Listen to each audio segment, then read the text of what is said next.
called a state space approach, and here we think of the system as being represented by a Markovian type of process where we have a probability of moving from one state to another. We can, if we have a state or set of states, in this context it's relatively resilient if both the probability of moving out of it is relatively low and the probability of returning to it is relatively high. And we can see the picture here. So if this is this kind of situation where you have a high probability of it being in one state, but once you leave, you also have a high probability of staying gone is not resilient. The case when you have a high probability of returning down at the bottom is resilient because if you bounce out of the state, you're likely to bounce back to it. That seems to be a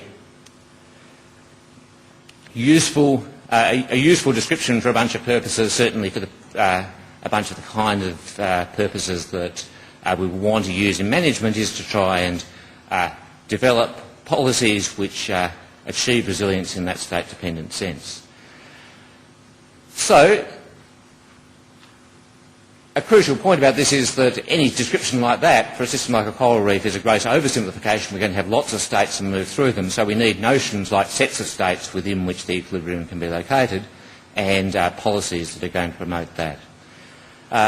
Looking at the literature, I think a significant motivator for this is the relationship to biodiversity, is the point that we're not looking for a single stable equilibrium because these systems are inherently dynamic. We're looking for a range of equilibrium outcomes that we can manage the system in so that it can remain within that range. So, certainly in the state space approach, uncertainty is crucial, and I think this is an area where economists have something to contribute. We've been dealing with different kinds of uncertainty, risk in financial management, uncertainty in the macroeconomy, and so forth for a long time. Have a bunch of tools and a bunch of ideas about how people make decisions faced with uncertainty. So the crucial feature of the Markov chain representation, the state representation, is the transition probabilities. You can do lots of interesting things with that, but as economists have discovered, as we try and nail these things down, you can also get a false sense of precision, which can lead you into policy mistakes and mistakes in individual decisions. Looking at the economics of uncertainty, there are really two big areas that we've sought to develop in recent years. The first is responding to the fact that in reality, probabilities are typically unknown. We can write down the estimate of probabilities, but we don't know what the probabilities are. How should we deal with these things when we don't have exact knowledge of the probabilities? Even more important, I think, but still very much developing, is the point that we don't have a complete description of all the states of the system. We don't have the kind of total knowledge that would let us apply textbook decision theory to these management decisions. The phrase unknown unknowns was catapulted into prominence by Donald Rumsfeld, and he copped some flack for it, but I think he was absolutely right that this really is a crucial feature of all sorts of management decisions. The only thing I would say is that, having pointed to its importance, I wouldn't have sent my army into a place that had more unknown unknowns in it than almost anywhere else you could identify. But the crucial point is there are indeed these unknown unknowns. Management therefore has to deal with these things, and it's in this context, I think, that notions with a bit more play to them, like resilience, can potentially be more useful than assessments of the stability of equilibrium, which presume a degree of knowledge of the system that we don't actually possess. So, managing for resilience, and this is more of an announcement of a research program than any set of results. I'm just right at the beginning of thinking about these things, but I think it's clearly central to the kind of things we need to be looking at, faced with multiple complex challenges. It is a resource allocation problem, so economists certainly, I think, have something to say about it. The best developed approach for decisions of this kind is associated with the maxi-min and multiple prior approach of people like Gilboa and Schmeidler. And here the idea is we consider a set of possible probability distributions and then try and manage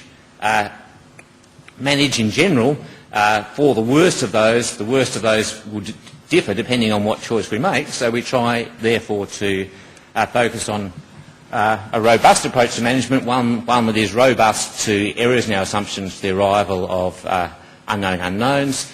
That in turn requires a combination of standard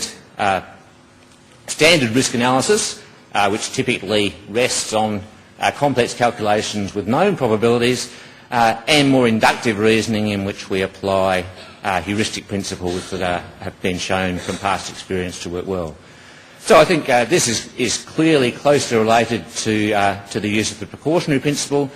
We don't, even if our analysis doesn't identify a high risk of failure in a particular course of action, if it's the kind of course of action which depends critically on assumptions that haven't been tested, we should be wary of taking those courses of action. I think that's the central wisdom of the precautionary principle, and I think it's something we need to be following, both in the big issue of what to do about climate change, that we shouldn't be seduced by certain sorts of economic reasoning which suggests that we can safely wait and see for a decade or two, and down to the local level of management of dealing with particular systems that have been affected or may be affected by climate change. So, where to? Well, first, towards an economics of resilience, there have been people working on different aspects of this within economics for the last decade or so, but it's certainly a new area for economists and something which I think we need to see how this relates to the kinds of management tools and recommendations that environmental economists in particular have traditionally given.